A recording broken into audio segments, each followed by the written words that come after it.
భారతదేశంలో ప్రజల హక్కుల్ని కాపాడే బాధ్యతని కోర్టుల మీద న్యాయవాదుల మీద పెట్టింది. కానీ ఇవాళ కేంద్ర రాష్ట్ర ప్రభుత్వాలు సంపూర్తిగా వాళ్ళ హక్కులు తొక్కేసే పరిస్థితిలో ఉన్నారు. వాళ్ళు అనుకున్న ప్రాజెక్టులు ఎవరైతే పారిశ్రామికవేత్తలకు బెనిఫిట్ జరుగుతుందో, ఎవరైతే రాజకీయ నాయకులకు బెనిఫిట్ అవుతుందో ఆ ప్రాజెక్టులు మాత్రం టేక్అవుట్ చేస్తూ దానికి అభ్యంతరం తెలియజేసిన అందరి మీద కూడా అనేక చట్టాల ద్వారా తీసుకెళ్లి పోలీసుల ద్వారా, రెవెన్యూ పీపుల్ ద్వారా అన్యాయంగా తప్పుడు కేసులు పెడతా ఉన్నారు. వాటిని నిరసిస్తూ ఎదిరిస్తూ నిలబడిన న్యాయవాదులకి వాళ్ళని బ్లాక్మెయిల్ చేస్తా ఉన్నారు, మద్దతు చేస్తా ఉన్నారు, న్యాయమూర్తులను కూడా మద్దతు చేస్తా ఉన్నారు.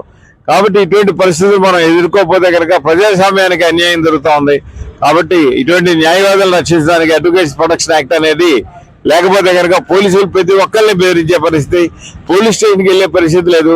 ఇవాళ సామాన్య మానవుడు కనుక ఏదైనా కేసులు ఎదుర్కొంటే బెయిల్ ఇవ్వాలంటే కొన్ని వేల రూపాయలు పోలీసులకు చెల్లించాల్సిన అవసరం ఏర్పడుతోంది. కోర్టులు ప్రజలను రక్షించడం కోసం బిలో 7 years ఉన్నాయన్నీ కూడా స్టేషన్ బెయిల్ ఇవ్వాలని చెప్పి డైరెక్షన్ ఇవ్వడం జరిగింది. కానీ దాన్ని ఇదిగా పెట్టుకుని ప్రజలందరి దగ్గర కూడా డబ్బులు తట్టుకునే పరిస్థితి ఇవాళ పోలీస్ వ్యవస్థకు ఏర్పడింది. కాబట్టి మనం ఎటువంటి పరిస్థితుల్లో కూడా ఇటువంటి అరాచకత్వాన్ని అన్యాయాన్ని ప్రశ్నిస్తున్న న్యాయవాదులపై తప్పుడు కేసులు పెట్టడం, లేదా గుండాలు రౌడీలతోటి వాళ్ళ మీద దాడులు చేయించడం, స్వయంగా ఢిల్లీ కోర్టులో మనం చూడడం జరిగింది. పోలీసులే స్వయంగా దాడి చేయడం జరిగింది. ఎవరైతే హక్కుల కోసం పోరాడుతున్నారో, ఏ న్యాయవాదులు పోరాడుతూ ఉన్నారో వాళ్ళ మీద అర్బన్ నక్సలైట్ అనే పేరుతోటి అనేక యాంటీ నక్సలైట్ చట్టాల కింద వాళ్ళని హెరాస్ చేస్తూ కనీసం బెయిల్ లేకుండా కూడా ప్రయత్నం చేస్తా ఉన్నారు. అట్లా నిర్దాక్షిణ్యంగా నిర్మోహంగా అణిచేస్తా ఉన్నారు. కాబట్టి వీటన్నిటిని ఎదుర్కోవడం కోసం న్యాయవాదుల రక్షణ చట్టం అనేది ఏర్పాటు చేయాలని చెప్పి కోరుతా ఉన్నాను. అది కనుక దానికి పూర్తిగా మేము సపోర్ట్ చేస్తున్నాం ఇండియన్ అసోసియేషన్ ఆఫ్ లాయర్స్ తరఫున. అలాగే దాని చట్టం కనుక త్వరలో రాకపోతే దేశవ్యాప్తంగా న్యాయవాదులందరూ కూడా సమ్మె పోరాటానికి కూడా మేము ముందుకు వస్తామని చెప్పి తెలియజేస్తా ఉన్నాను. నేను నర్సరావుపేట బార్ అసోసియేషన్ నుంచి ప్రాతినిధ్యం వహిస్తున్నాను. ఈ ధర్నాలో మా నర్సరావుపేట బార్ అసోసియేషన్ తరఫున మా సాటి సోదరులందరికీ సంఘీభావాన్ని తెలియజేస్తూ నేను ఈ రోజున ఈ ధర్నాలో పార్టిసిపేట్ చేయడం జరిగింది. న్యాయవాదులకు ఉన్న అనేకమైన సమస్యలపైన డోన్ నుంచి అమరావతి వరకు పాదయాత్రలో పార్టిసిపేట్ చేసి న్యాయవాదులకు ఉన్న అన్ని సమస్యలని బయటికి తీసుకొని వచ్చి వాటిని ప్రజాబాహుళ్యంలోకి తీసుకొచ్చే విధంగా చర్య తీసుకుంటున్న సోదర న్యాయవాదులందరికీ ధన్యవాదాలు తెలియజేస్తూ సంఘీభావాన్ని తెలియజేస్తున్నాను. నా పేరు ఉదయగిరి మల్లికార్జునరావు, గిద్దలూరు బార్ అసోసియేషన్ మెంబర్ని. ఈరోజు అడ్వకేట్స్ ప్రొటెక్షన్ యాక్ట్ ఏర్పాటు చేయాలని చెప్పేసి విజయవాడలో ధర్నా చౌక్లో ఈరోజు నిరాహార దీక్ష 50 గంటల పాటు నిరాహార దీక్షకు చేపట్టడం జరిగింది.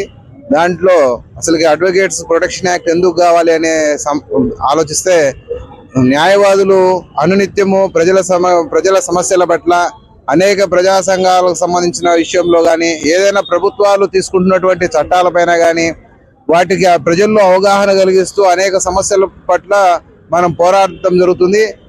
అదే కక్షిదారుల కోసము పోలీస్ స్టేషన్ల దగ్గరికి వెళ్ళి అడగాల్సి వస్తుంటుంది.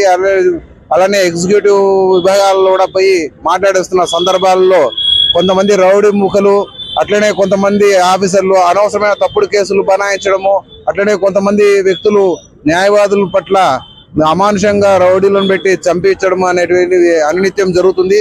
ఏదో ఒక మూలలో ఏదో ఒక న్యాయవాది మీద దాడులు జరుగుతున్నాయి. అనేక సంవత్సరాలుగా ఆ సంఘటనలు జరిగినప్పుడు బార్ అసోసియేషన్లలో కేవలం బాయ్కాట్ చేస్తున్నాం, ప్రభుత్వానికి దృష్టికి, హైకోర్టు దృష్టికి తీసుకెళ్తున్నాం తప్ప ఇది ఒక చట్ట రూపత తీసుకొస్తున్నామని అనేక ప్రభుత్వాలు చెప్తూ ఉన్నాయి అనేక సంవత్సరాలుగా. కానీ దాన్ని ఒక రూపు లేదు.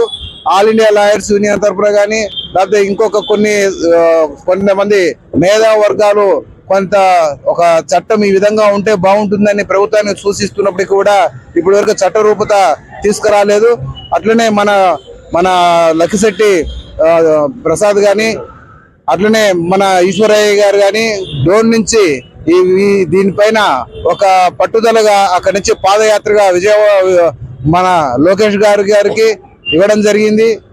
వినతి పత్రం ఇచ్చేసి ప్రొటెక్షన్ యాక్ట్ ను చేయమని చెప్పేసి జరిగింది. తర్వాత ఈ రోజు నుంచి 3 రోజుల పాటు ఇక్కడ ధర్నా చౌక్ లో నిరాహార దీక్ష 50 గంటల పాటు నిరాహార దీక్ష చేస్తాం.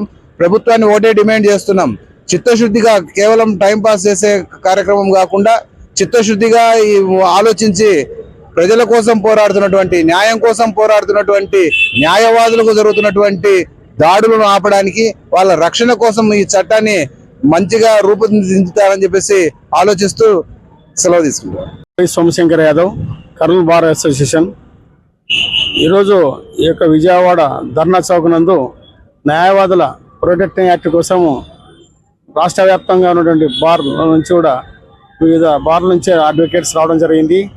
ఈ యొక్క యాక్ట్ ఎందువల్ల అవసరమనే ప్రాముఖ్యత గురించి ఈ యొక్క ధర్నాల్లో 50 గంటల నిరాహార దీక్షలో ఈ యొక్క వివిధ న్యాయవాదులు, ప్రముఖులు, అదేవిధంగా సీనియర్ న్యాయవాదులు కూడా తమ యొక్క సందేశాన్ని క్లుప్తంగా చెప్తున్నారు. ఇప్పటికే దాదాపుగా 2-3 రాష్ట్రాలలో ఈ యొక్క అడ్వకేట్ యాక్ట్ అమలు పరుస్తూ ఆ యొక్క ప్రభుత్వాలు న్యాయవాదుల మీద చట్టం తీసుకొచ్చారు. కాబట్టి మన ఏపీలో కూడా ఈ యొక్క న్యాయవాద ప్రొటెక్ట్ యాక్ట్ ఉంటే మనం న్యాయవాదులైనటువంటి మనము చాలా వరకు కూడా కేసుల విషయంలో సతమతం అవుతుంటాము, ప్రెజర్ గురి అవుతుంటాము. ఎందుకంటే ఈ యొక్క వృత్తి అనేది చాలా క్లిష్టమైన వృత్తి. ఈ వృత్తిలో చేసేటప్పుడు రకరకాల సమస్యలని వివిధ వ్యక్తుల నుంచి కూడా మనము ఫేస్ చేయాల్సి వస్తుంది. ఈ విషయం క్రిటికల్గా ముఖ్యంగా ఇక పోలీస్ వ్యవస్థ అయితేనేమి, అదేవిధంగా ఎగ్జిక్యూటివ్ వ్యవస్థ అయితేనేమి, అదేవిధంగా గవర్నమెంట్ నుంచి కూడా అగ్రెస్ట్ కొన్ని కేసులు వేస్తే వాళ్ళ నుంచి కూడా మనకు ప్రెజర్ ఎక్కువ అవుతుంది. దీనివల్ల చాలా మందికి న్యాయవాదులు తమ యొక్క వృత్తిని సంక్షిప్తంగా కొనసాగలేకపోతున్నారు. కాబట్టి ఏదైనా న్యాయవాదు తప్పు చేస్తే దాని విషయంలో ఏదైనా యాక్షన్ తీసుకున్నా కూడా దానికి మేము కూడా సపోర్ట్ చేస్తాము. అనవసరంగా లేని దాన్ని సృష్టించి న్యాయవాది నుంచి కేసులు కట్టని తీసివేటట్లు ప్రెజర్ చేసి తన యొక్క వృత్తికే కలవంతంగా తెచ్చేటట్లు బయట వ్యవస్థలు కొన్ని క్షుద్ర శక్తులు ఉన్నాయి. కాబట్టి ఇప్పటికైనా కూడా ఈ గవర్నమెంట్ మేల్కొని, అదేవిధంగా న్యాయ వ్యవస్థ సిజే వారు అయితేనేమి వీళ్ళంతా మా యొక్క సమస్యల కోసం, న్యాయవాదుల సమస్యల కోసం, అదేవిధంగా ప్రొటెక్ట్ యాక్ట్ కోసం కూడా మాకు న్యాయం చేస్తారని ఈ యొక్క సభకు తెలియజేస్తున్నాను. ఇప్పుడే మన నర్సరావుపేట నుంచి బార్ అసోసియేషన్ నుంచి వచ్చిన మన సీనియర్ న్యాయవాది అయితేనేమి, అదేవిధంగా ఇంకో న్యాయవాది అయితేనేమి, సీనియర్ అందరూ కూడా మా యొక్క కర్నూలు బార్ అసోసియేషన్ తరఫున, అదేవిధంగా డోన్ బార్ అసోసియేషన్ తరఫున ధన్యవాదాలు తెలియజేసుకుంటున్నాం. నమస్కారం సార్, నా పేరు కందుకూరి నరసింహారావు. నేను హైకోర్టు అడ్వకేట్, లాయర్ ప్రాక్టీస్ చేస్తున్నాను. ఇప్పుడు ముఖ్య విషయం ఏంటంటే, ఈ యొక్క న్యాయవాదుల చట్టంనికి చెయ్యాలని చెప్పి డోన్ నుంచి కృష్ణప్రసాద్ గారని, ఈశ్వర్ గారని డోన్ నుంచి తెలుగుదేశం పార్టీ సెంటర్ ఆఫీస్ వరకు 400 కిలోమీటర్ పాదయాత్రగా వాళ్ళు రావడం జరిగింది. అదే రోజు నారా లోకేష్ గారికి ఒక రెప్యుటేషన్ ఇవ్వడం కూడా జరిగింది. కానీ ఇప్పటి వరకు ఎటువంటి స్పందన అయితే లేదు. కానీ వీళ్ళు మొదలుపెట్టిన తర్వాత తెలంగాణలో న్యాయవాదులు చేసిన పాదయాత్రకి ఆయన వెంటనే దానికి చట్టబద్ధ చేస్తామని చెప్పి చెప్పడం జరిగింది. మరి మా తెలుగుదేశం పార్టీలో ఎటువంటి స్పందన లేదు మా ఆంధ్రప్రదేశ్ లో. ఇదే విధంగా మాకు కూడా చాలా మంది న్యాయవాదులకు జరిగే అన్యాయం చాలా మామూలు విషయం కాదు, చాలా అన్యాయం జరుగుతూ ఉన్నాయి. లాయర్గా అన్యాయం జరిగింది. దాన్ని మవ కోర్టులో వాళ్ళు కూడా వాళ్ళు నిర్దోషులను చెప్పేసి కొట్టేయడం జరిగింది. ఏదైనా చేస్తూ పోతుంటే మాకు అడ్వకేట్స్ ఇంకే న్యాయం జరిగేది ఎక్కడ. కాబట్టి కన్ఫామ్ గా న్యాయవాదులకి చట్టం రావాలని చెప్పేసి కోరుకుంటున్నాం. Thank you sir. నా పేరు సరస్వతి, విజయవాడ బార్ అసోసియేషన్ మెంబర్ని. నేను పబ్లిక్ అంటే జనాలకి ప్రొటెక్ట్ చేయడానికి మేము లాయర్లు వర్క్ చేస్తున్నాం. కానీ లాయర్లకి ప్రొటెక్షన్ అనేది ఉండట్లేదు అనేది మాదొక ఈ ధర్నా కారణం. ఏంటంటే సరైన ప్రొటెక్షన్ యాక్ట్ కావాలి అని చెప్పేసి గవర్నమెంట్ని రిక్వెస్ట్ చేస్తున్నాం. దీని నిమిత్తం మా స్టేట్ వైడ్ లాయర్స్ అందరూ వచ్చి, ఆంధ్రప్రదేశ్ స్టేట్ వైడ్ లాయర్స్ వచ్చి ఇక్కడ కూర్చొని ధర్నా చేయడానికి ఒక మంచి ఆశయంతో వీళ్ళు మొదలుపెట్టారు. దీనికి మా బెజవాడ బార్ అసోసియేషన్ నుంచి అందరు మెంబర్స్ సపోర్ట్ చేస్తున్నారు. అందరికీ గవర్నమెంట్ స్పందించి అడ్వకేట్స్ ప్రొటెక్షన్ యాక్ట్ ఆంధ్రప్రదేశ్ ద్వారా త్వరగా పాస్ చేసి మాకు న్యాయం చేస్తారని మేము ఆలోచిస్తాం. మీ వృత్తిలో ఉండి మాకు ప్రొటెక్షన్ లేకపోవడం అనేది చాలా శోచనీయమైన విషయం.